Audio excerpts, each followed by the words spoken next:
Welcome to Rule 9, Play the Ball as it lies. We will walk you through what happens if your ball moves prior and during the stroke and what to do. We're going to cover now what to do when a ball moves after a player has started their backswing. If the player starts their backswing and the ball moves during their backswing and they continue to swing and hit the shot, they will play on with no penalty and they will play the shot from where that ball finishes up. However, if they stop their swing after the ball's moved, the ball will never be replaced. It will be played from this new spot. We will then have to determine what caused that ball to move. When determining what caused a ball to move, there are four possible options. It could be an outside influence, which could be another player or a spectator. It could also be the player or his caddy. It could be an opponent in match play, or it could be natural forces. So how to determine what caused the ball to move? We use the known or virtually certain standard. So this must mean that you are 95% sure that that's the reason that caused the ball to move. If you're not sure, then we just deem it as it has been moved by a natural force. So if a ball is moved by natural forces, there is no penalty and you play the ball as it lies. There is one exception, and that is on the putting green.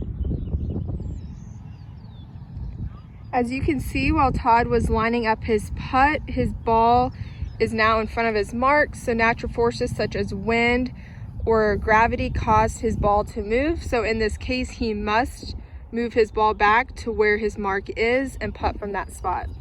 In the previous example, the ball had already been marked on the putting green and then the ball moved by natural forces. In this scenario, I have not yet marked the golf ball. Say I have walked up to the green, I put my clubs down, I've got my putter out and I'm lining up my putt, but I have not yet marked my golf ball and the ball starts to roll.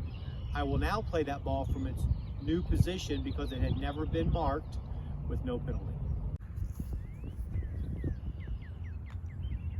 Okay, so in that case right there, I caused the ball to move.